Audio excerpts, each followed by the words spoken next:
Russia Ukraine युद्ध जब से शुरू हुआ है, वेस्टर्न मीडिया का एक बड़ा सेक्शन रशिया की बस इसी बात पर आलोचना कर रहा है कि रशिया जो यूक्रेन के अंदर स्ट्राइक्स कर रहा है उसमें सिविलियन एरियाज को लगातार निशाना बनाया जा रहा है। रशिया के ऊपर आरोप लगाए जा रहे हैं कि रशिया जानबूझकर यूक्रेन के हेविली पॉपुलेटेड एरियाज में लगातार स्ट्राइक्स कर रहा है, यानी ऐसे इलाके जहां पर सबसे ज्यादा सिविलियन पॉपुलेशन रहती है, रशिया जानबूझकर उनके ऊपर हमला कर रहा है।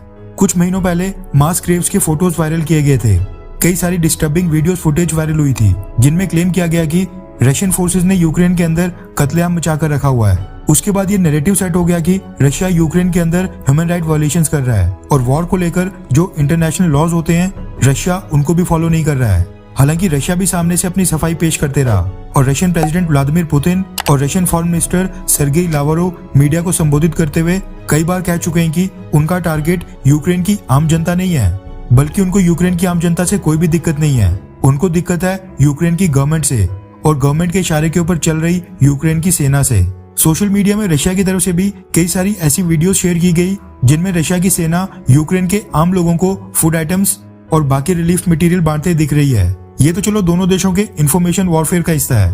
हालांकि सच ये भी है कि रशिया के खिलाफ फेक प्रोपेगेंडा और फेक न्यूज भी इस दौरान यूक्रेन की तरफ से काफी ज्यादा फैलाई गई, जिसके बाद अब यूक्रेन की गवर्नमेंट को एक्सपोज करने का काम किया है एमनेस्टी इंटरनेशनल ने, जिसको वेस्टर्न देशों से ही सबसे ज्यादा फंडिंग मिलती है। वैसे जिनको नहीं पता उनकी जानकारी के लिए बता दूं कि एमनेस्टी इंटरनेशनल ये एक इंटरनेशनल लेवल के ऊपर चलने वाला एनजीओ है जिसके हेडक्वार्टर्स यूनाइटेड किंगडम यानी कि ब्रिटेन में स्थित है। ये एनजीओ दुनिया भर के 150 से ज्यादा देशों में अपनी प्रेजेंस रखता है और दुनिया भर के कोने कोने में जहाँ पर भी ह्यूमन राइट वायलेशन होती है उसके खिलाफ आवाज उठाता है और ह्यूमन राइट्स की वकालत करता है। एमनेस्टी इंटरनेशनल को सबसे ज्यादा फंडिंग अमेरिका और वेस्टर्न देशों से ही मिलती है। अब इसी एमनेस्टी इंटरनेशनल ने ही यूक्रेन की गवर्नमेंट को एक्सपोज कर दिया है। रेफरेंस के लिए आपकी स्क्रीन के ऊपर द इकोनॉमिक टाइम्स के आर्टिकल का स्क्रीनशॉट है, जिसके मुताबिक एमनेस्टी इंटरनेशनल ने रशिया यूक्रेन युद्ध के ऊपर अपनी ऑब्जर्वेशन देते हुए रिपोर्ट्स में क्लेम किया है कि यूक्रेन और यूक्रेन की सेना ने वॉर के इंटरनेशनल लॉज को वायलेट किया है, यानी युद्ध के नियम तोड़े हैं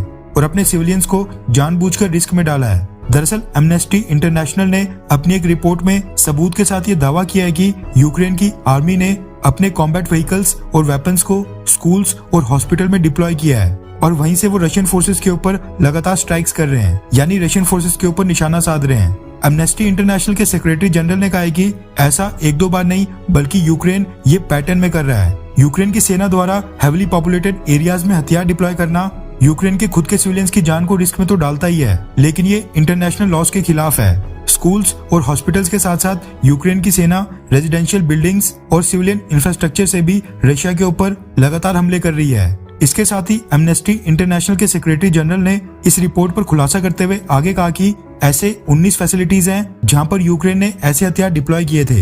एमनेस्टी इंटरनेशनल ने अपनी रिपोर्ट में कहा है कि उनके अधिकारी 29 स्कूल्स में गए थे और उन 29 में से 22 स्कूल्स के प्रेमिसेस या तो यूक्रेन के सोल्जर्स इस्तेमाल कर रहे थे या फिर वहां पर मिलिट्री एक्टिविटीज के सबूत पाए गए। एमनेस्टी इंटरनेशनल ने यह भी कहा है कि यूक्रेन की आर्मी ने एक यूनिवर्सिटी को अपना मिलिट्री बेस ही बना दिया था, जबकि रेजिडेंशियल हेडक्वार्टर्स में आर्मर्ड व्हीकल्स और कई सारे हथियार डिप्लॉय किए गए थे। एमनेस्टी इंटरनेशनल ने अप्रैल महीने से लेकर जुलाई के बीच में यूक्रेन के कई सारे इलाकों में रशियन स्ट्राइक्स के ऊपर कई हफ्तों तक रिसर्च की और ये सारी चीजें विटनेस की। एमनेस्टी इंटरनेशनल ने अपनी रिसर्च के दौरान विटनेसेस, सर्वाइवर्स और विक्टिम्स के रिलेटिव के इंटरव्यू भी डॉक्यूमेंट किए। इस रिपोर्ट से एक चीज तो क्लियर हो जाती है कि यूक्रेन रशिया के ऊपर स्कूल्स, यूनिवर्सिटीज, रेजिडेंशियल बिल्डिंग्स और हेविली पॉपुलेटेड एरिया से स्ट्राइक्स इसलिए कर रहा है ताकि रशिया की सेना को भी सामने से मजबूरन उसका जवाब देना पड़े। और फिर जब रशिया की सेना की जवाबी कार्रवाई में यूक्रेन के सिविलियंस और यूक्रेन के छोटे छोटे बच्चों की जान जाए, यूक्रेन के स्कूल्स और यूनिवर्सिटीज को निशाना बनाया जाए, तो यूक्रेन वो फुटेज इस्तेमाल करके रशिया को दुनिया भर में बदनाम करे। यूक्रेन ये सब जानबूझकर कर रहा था और अब उसको वेस्टर्न देशों द्वारा फंडेड एमनेस्टी इंटरनेशनल एनजीओ ने एक्सपोज कर दिया है। एमनेस्टी इंटरनेशनल की रिपोर्ट को यूक्रेन के प्रेसिडेंट व्लादिमीर ज़ेलेंस्की ने सिरे से खारिज कर दिया है और साथ में यूक्रेन में जो एमनेस्टी इंटरनेशनल की हेड थी उन्होंने भी इस रिपोर्ट के प्रोटेस्ट में अपना रेजिग्नेशन दे दिया है।